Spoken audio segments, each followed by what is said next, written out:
ఇదిగో అవినాష్ ఇదిగో ఇందాక ఒక చిన్న బెల్ట్ అన్నా కదా, ఇది నెక్ ఉంది కదా, దీనికి ఇక్కడ ఇలా వస్తుంది జాయింట్, ఇలా జాయింట్ వస్తుంది ఈ నెక్ కి. అండ్ ఇది బిల్లలేమో థ్రెడ్స్ కి వేసుకోవచ్చు. అంతేకాదు ఇప్పుడు ఇంకొక బ్లౌజ్ కూడా వచ్చింది అనమాట. ఇదిగో ఫ్లవర్ కి హ్యాంగింగ్, ఇది ఇటు చూడు, ఫ్లవర్ కి హ్యాంగింగ్ చూసావా. ఇప్పుడు ఇటు సైడ్ వర్క్, మధ్యలో ఎంటీ స్పేస్. డిఫరెంట్ గా ఉంది, కాస్త క్లియర్ గా చూపిస్తా. డిఫరెంట్ గా ఉంది, బాగుంది కదా.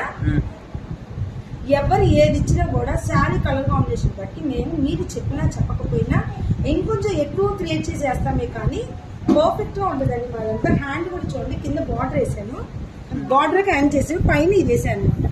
సో ఇది కూడా ఇప్పుడు స్టిచ్చింగ్ అయిపోతుంది, ఇవన్నీ వెళ్ళిపోతాయి అన్నమాట. సరే, వంట అయిపోయింది మరి. వంట చేసేనా చూపిస్తారా రానా. ఇదిగో ఆ కుండలో నీళ్ళు ఇందులో పోసుకుని ఎంత తాగినా కుర్తీ ఎట్లా ఎండకి. సో ఇవాళ అయితే వంట అయిపోయింది. ఇదిగో సింపుల్గానే చేశా. బెండకాయ టమాటా కొత్తిమీర గ్రేవీ వేసి చేశాను. అలానే నిన్న డాడీ మామిడికాయలు వేస్తే కొంచెం మామిడికాయ పులి యాడ్ చేశాను కదా, కొంచెం ఏమో ఇలా ఊరగాయలో వేసాను. యాజ్ యూజువల్ కీరా దోసకాయ. నిన్న నూతకి వెళ్ళా కదా, అక్కడ 2 ములక్కాయలు పూసుకుని ఇచ్చాను, ఆ ములక్కాయలతో చారు పెట్టాను.